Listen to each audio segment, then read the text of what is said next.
lo dijo en la primera hora.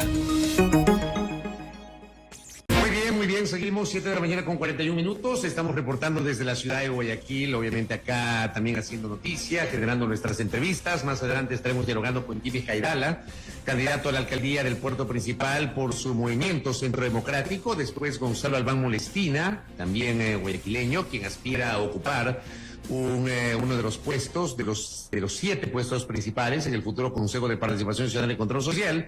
Pero antes vamos a hacer un análisis con un especialista en la materia, el abogado, el jurista Javier Flores Aguirre, guayaquileño también, barcelonista, lamentablemente, Unidad Azul ya lo sabe, pero acá está justamente nuestro puesto de transmisión desde el puerto principal. Javier, qué gusto, bienvenido. Buen día. Encantado, Fabricio. Recuerdo con mucho cariño las entrevistas cuando vivía en Quito y recuerdo una que hicimos sobre fútbol, que fue particularmente interesante porque hablar de política cansa a veces. Claro. Hablar de fútbol nunca, en cambio. Claro.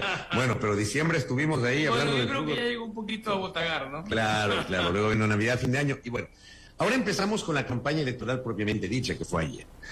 Yo le decía al consejero José Cabrera del Consejo Nacional Electoral que me acompañó ayer en una entrevista que eso de establecer que el 3 de enero es el inicio de la campaña electoral es una mentira, porque los candidatos y las organizaciones políticas hace rato están en campaña. Tú recorres los barrios y uno se encuentra con gigantografías, con afiches, recorridos, mítines, concentraciones, actividades proselitistas de los candidatos.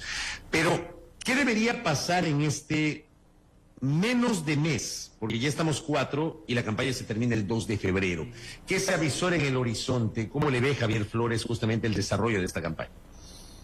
Bueno, hay varias cosas que discutir allí. Yo siento que esta campaña es una campaña que primero tiene este antecedente que tú bien señalas, ¿no? Que supuestamente empieza o empezó ayer, pero que en realidad ha empezado mucho antes en promoción de figuras de distinto tipo. Puede ser distintos tipos de promociones, algunas como salir a entrevistas, a discutir cosas en general, proyectos de ciudad, o ciertamente ofrecer productos, o directamente ofrecer, como ha hecho una autoridad en el cargo como la alcaldesa, que bombonas de gas o pollo, yo qué sé, ese tipo de dádivas ya muy conectadas con la idea del populismo más rancio.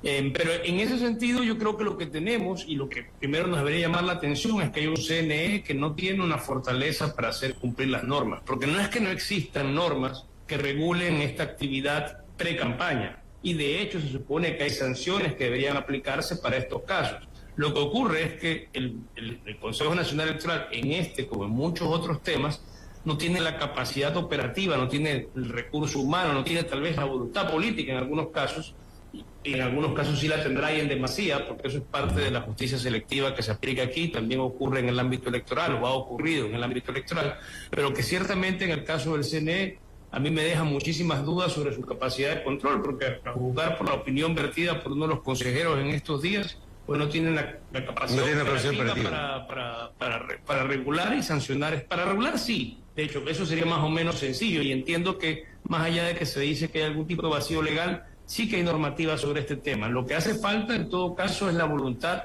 para aplicarla de manera exhaustiva, de manera radical, como debería hacerse, para que se respete la norma.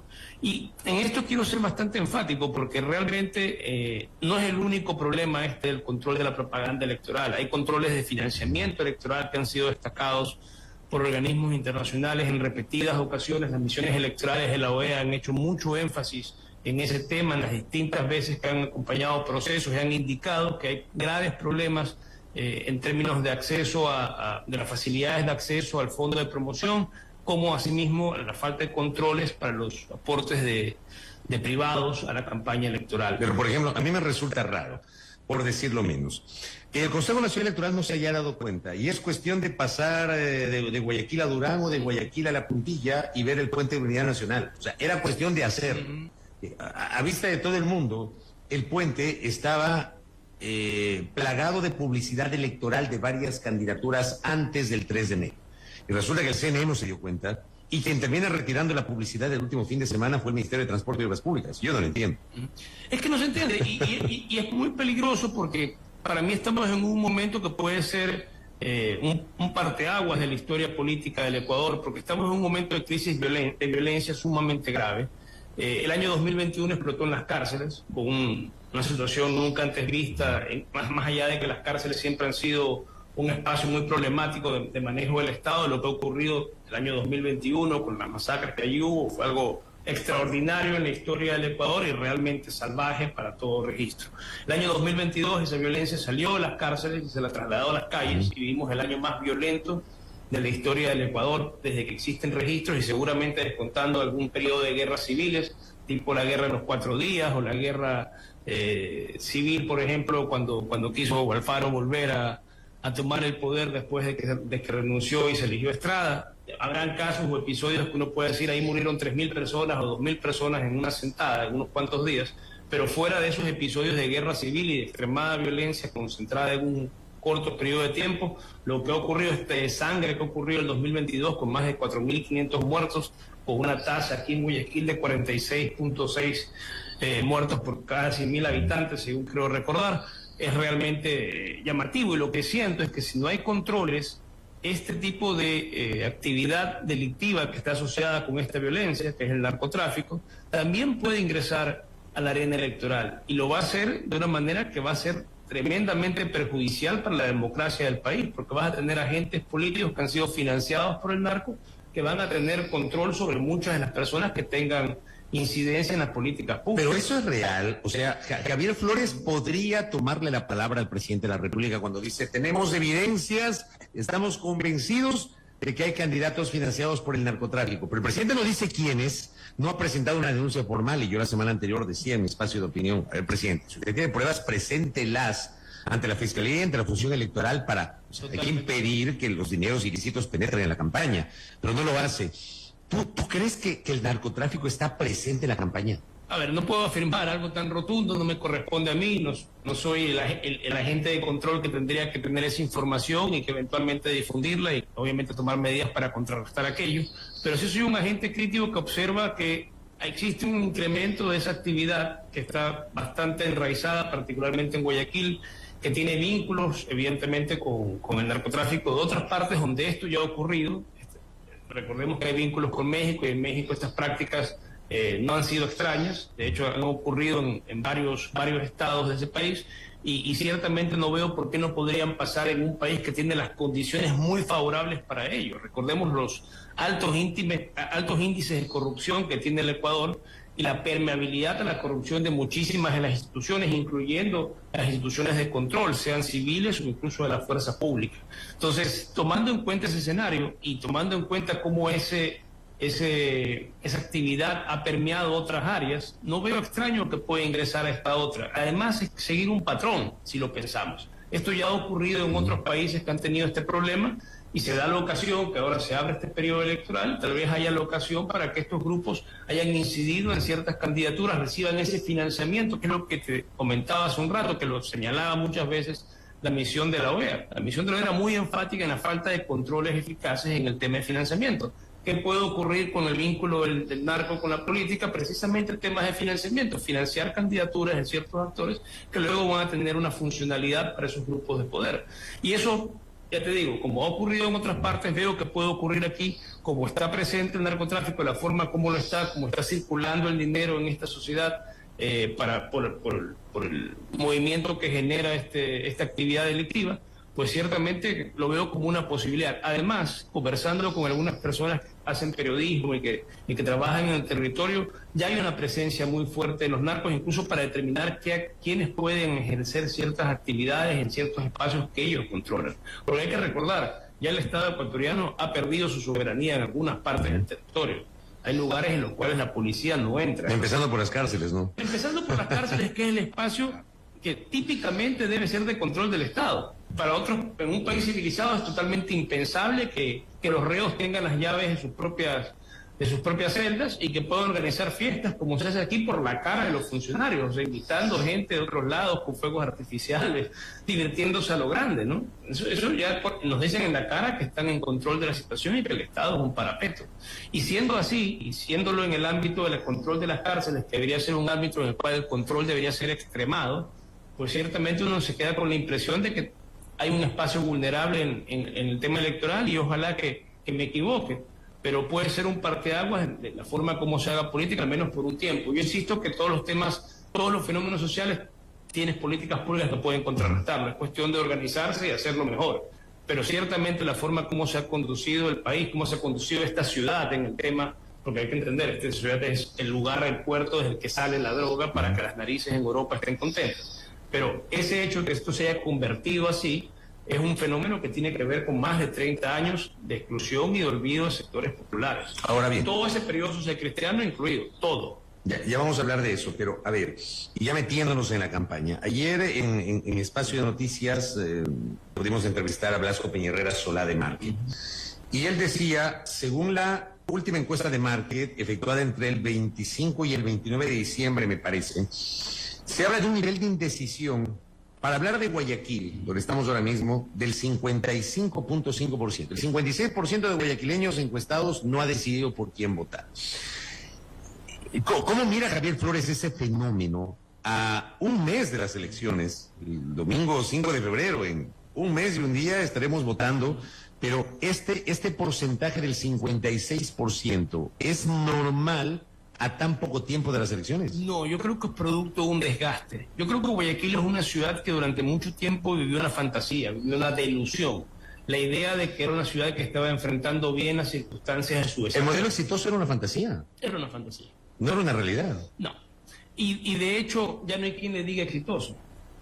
Y no creo que nadie que no quiera ser llamado idiota puede decir Guayaquil está viviendo un éxito ahorita. Tú dices eso a cualquier persona y te miran raro. Dices, este tipo es narco, ¿qué le pasa? ¿Qué clase de éxito está hablando ese señor? Porque el ciudadano promedio ha empeorado su calidad de vida de manera notoria. Entonces, este caminar del modelo exitoso ha desembocado en la demostración de que realmente nunca fue un éxito. Te voy a explicar por qué. El problema de Guayaquil fundamental es la forma de crecimiento urbano en función de la capacidad económica del beneficiario. Y eso está sancionado legalmente en las ordenanzas, sobre todo de regeneración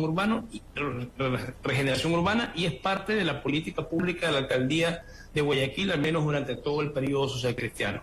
Y lo dijo sin ningún ambaje el propio alcalde Nebot, que es realmente el gran factor de este modelo, porque es quien ocupa la mayor parte del tiempo la alcaldía de Guayaquil, 19 años. Durante 4 periodos, y él en una ocasión dijo, cuando se estaban ampliando los límites urbanos de la ciudad, que habían sectores de Guayaquil que por no estar consolidados no merecían ningún tipo de servicio.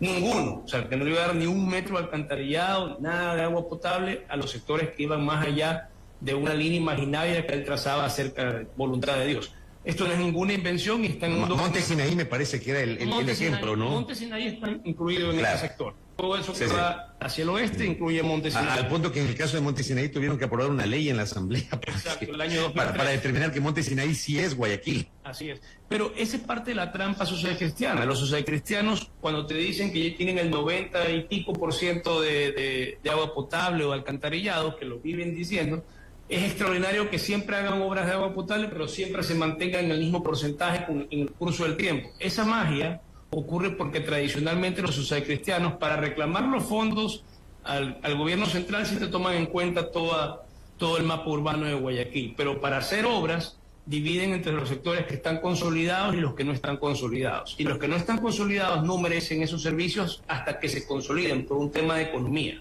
Realmente una alcaldía responsable no hace eso. Trata a todos por igual y con la misma dignidad, con independencia de su condición económica, porque lo que se trata es que todos tengan una vida digna, que todos accedan a los servicios de la misma calidad y en la misma condición. Y eso no ocurre en Guayaquil. De hecho, hay servicios que se prestan, y esto sancionado nuevamente en ordenanzas, en función de los sectores. Hay sectores que, siendo más pobres, reciben cierto tipo de servicios de cierta calidad, y hay otros sectores que, siendo más ricos, siendo más afluentes, reciben servicios de mejor calidad. Entonces, ese sistema lo que hace es perpetuar la desigualdad, y lo que hace realmente es generar trampas en la pobreza. Gente que, como está atrapada en las condiciones sociales en las que le tocó desenvolver su vida, y siendo que el Estado no le ofrece una alternativa de apoyo directo para que logre hacer algo distinto, lo que busca Fabricio es una alternativa para salir adelante, como cualquier persona quisiera hacer. Porque, como decía el filósofo Spinoza, lo clásico del ser, o lo que constituye el ser, es perseverar en su ser. Nadie quiere echarse a morir, nadie quiere dejarse abandonarse. Pero yo me pongo a pensar solo para cerrar la idea, es cuando hablamos del tema de la violencia y de cómo se ha reproducido en Guayaquil, lo que debemos entender con esta idea Cerro es que la forma como hemos desarrollado la ciudad en todo este tiempo ha sido el caldo de cultivo para generar este tipo de violencias en una sociedad en que se han roto los vínculos comunitarios. Tú no sientes por Guayaquil ese respeto que te hace que tengas al otro en consideración en tus decisiones. Eso nos damos cuenta de la forma como nos comportamos en cosas tan sencillas como la conducción de un vehículo. Ahora, yo me pongo a pensar y hago una mirada retrospectiva, porque yo también tengo lazos familiares y personales que me unen por esta ciudad y por eso conozco esta ciudad. Mi madre vive aquí, mi familia política vive aquí, etcétera. Mis hijos nacieron aquí. Yo no viví acá en el año 92. 3 meses después de que Febres Cordero asume la alcaldía de Guayaquil. Yo recuerdo que la victoria de Febres Cordero fue contundente, revista Vistazo, me acuerdo claramente de lo que publicó en el año 92, decía, Febres Cordero gana encarnando el voto de guayaquileño que veía a la ciudad al borde de la gangrena total. Fue un calificativo que utilizó la revista Vistazo en el año 92. Febres Cordero te gobierna 8 años, y después viene Nebot que te gobierna 19, y luego viene Cintia Viteri que te gobierna 4 años. Estamos hablando de 30 años, 31. 31 va a ser. 31 va a ser. 30 ya, 31 sí, de administraciones municipales social cristianas. Si es así, como dices Javier Flores Aguirre, ¿por qué los socialcristianos han gobernado más de 3 décadas? ¿Cómo se entiende eso? Bueno, hay algunos factores. Allí tienes, primero que hay un control, hay 4 puntales, diría 3 puntales principalmente. Uno de ellos, evidentemente, es el control en las calles. Los socialcristianos tienen gente en territorio y eso es sumamente importante. Gente que son líderes comunitarios y han trabajado con ellos mucho tiempo. Ese vínculo con la comunidad, esas redes clientelares es sumamente importante. Luego también tienen vínculos con los medios de comunicación y los han tenido con muy larga data, particularmente el abogado Nebot era muy consistente en tener una planilla de medios, sobre todo radiales aquí en Guayaquil, en los cuales básicamente iba a que le rindan pleitesía. Y los medios de comunicación fueron bastante anuentes, y yo utilizo esta metáfora de que durante mucho tiempo esos medios de comunicación lo que hicieron fue esconder la basura debajo de la alfombra.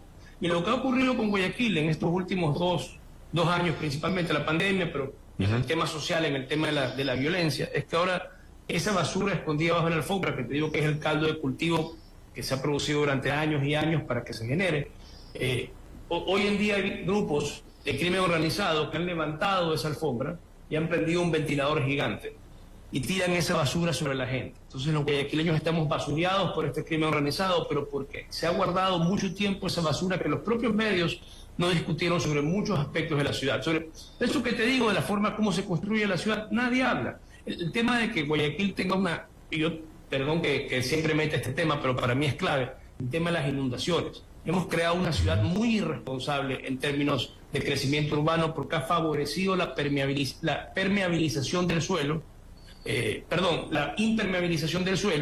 en detrimento de poder absorber las aguas lluvias de una forma natural, de una forma sostenible, y hemos hecho una ciudad de cemento y adoquín que va a facilitar las consecuencias del cambio climático cuando estos ocurran. Y no lo estamos ni siquiera pensando, porque no estamos pensando en el futuro sobre eso, estamos viendo simplemente la cotidianidad. Y no puedo culpar a mis conciudadanos guayaquileños porque la situación de la ciudad es de tal gravedad que cada quien busca por su supervivencia. Es la razón por la que mucha gente, una vez, como te digo, roto el lazo comunitario, puede optar por una carrera en la violencia. No hay que satanizar la forma de actuar de estas personas, porque no quiero decir no satanizarlas en términos de las consecuencias de lo que hacen, sino el constructo social que permite que piensen así, que desarrollen esa idea de, bueno, si el Estado, si nadie me da ningún tipo de ayuda, ningún tipo de posibilidad de desarrollo, voy a buscar aquí con los muchachos de mi barrio una alternativa, y esa alternativa puede o no ser violenta, ya eso no es importante para él, pero es su alternativa donde genera un grupo que le da el apoyo y que le permite salir adelante en la vida, aunque sea repartiendo balas. Y está muy mal que sea así, y no debe ser así, nadie está condenando ese hecho, pero estoy tratando de entender por qué Guayaquil está como está. Y no me va a servir la explicación de que ellos son malos. No son malos, son consecuencia de una sociedad mal hecha, que durante mucho tiempo se la llamó exitosa, pero que como consecuencia de haber actuado de la forma como se ha actuado por 30 años, ha generado esta violencia y este caos que estamos viviendo ahora. Y yo te digo, el 21 en las cárceles, el 22 en las calles, ojalá que el 23 no sea la intervención de estos grupos en las elecciones. Sería tremendamente preocupante de que eso ocurra porque, bueno, puede generar consecuencias que no podemos prever ahora, pero que necesariamente no van a ser agradables. Finalizo esta entrevista con Javier Flores preguntándole, con este diagnóstico, con este panorama, ¿podría ser una elección que signifique una sorpresa electoral en Guayaquil y Guayas? Sí, yo creo que sí. Yo creo que hay bastantes posibilidades porque realmente hay un hastío en Guayaquil sobre la forma como la ciudad está. No sé si todo el mundo que está hastiado con Guayaquil hace un vínculo con la actuación de la administración municipal, pero creo que eso es cada vez más creciente.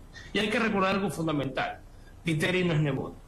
Nebot tenía un prestigio y un aura que lo ayudaban a defenderse en circunstancias difíciles. Y tenía un liderazgo. Tenía un liderazgo. Digamos, Nebot es uno de los líderes nacionales de este país. Sí, ¿no? sin lugar a dudas. Cosa que Viteri no es, ni podrá ser tampoco. Y que claramente como lideresa de Guayaquil no ha dado la talla. Y tal vez sea un fenómeno que repita curiosamente lo ocurrido con el rordosismo. El rordosismo puso una mujer en la alcaldía y ahí terminó el rordosismo. En el 88, Elsa Bucarán. En el 88 puso a Elsa Bucarán. Que no terminó la alcaldía. Que no terminó la alcaldía por el caso, si no estoy mal, de los recolectores de basura.